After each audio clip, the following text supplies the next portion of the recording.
believe life is easy, but we make it hard, right?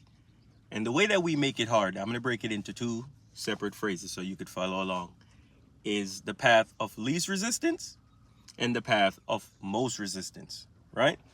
So the path of least resistance, I want you to think about it like the tip of an iceberg, right? With the path of least resistance, it's as it sounds. You're going to try to find a shortcut through everything that you do. You know, for example, you work on the fifth floor, you got to get up there from the first floor. How are you going to do it? You can take the stairs or you can take the elevator. Which option are you going to default to, right? Path of least resistance, most likely going to take the elevator because they want the thing that's going to take the least amount of energy to get it done. You understand?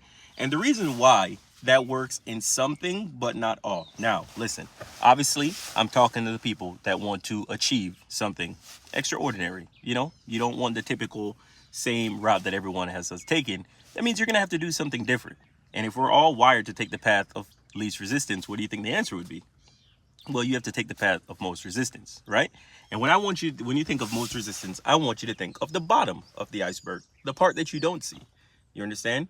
You're not going to get congratulated, well, for doing more work or for, wasting more energy, as some people are going to see it. You're not going to get congratulated for that. You understand? Like, this is a route that's going to really need you to be dedicated to what you're doing, because if you're doing it seeking praise, it's not going to come your way. Not until you're like end game. You understand? So path of most resistance, what does that look like? I work on the 10th floor and I have to get up there from the first floor. How am I going to do it? I'm taking the stairs, and it's like, why? Because I need to ingrain in my mind that anything worth doing is going to be hard. The people who take the most optimal route, like I said, I'm sure it pays off all the time, like some things, but they're not able to do hard things. And I believe that in order to get to the level in life where you could do extraordinary things or have an extraordinary life, you have to be willing to endure, well, a lot of things that other people won't, or everybody else would have it. But no, they've all quit and like, yeah, no, I'm not doing that. That's too much work. I'm going to go do something much easier, right? So you see now like how the path of most resistance puts you on course to get what it is that you want.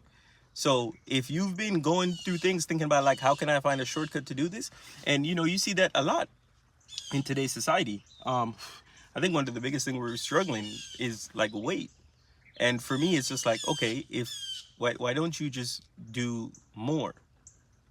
Not eat more, do more, like physically. Like, you need to move. If you want to eat, that's fine, but you better love moving too. You understand? Like, there's nothing wrong with eating.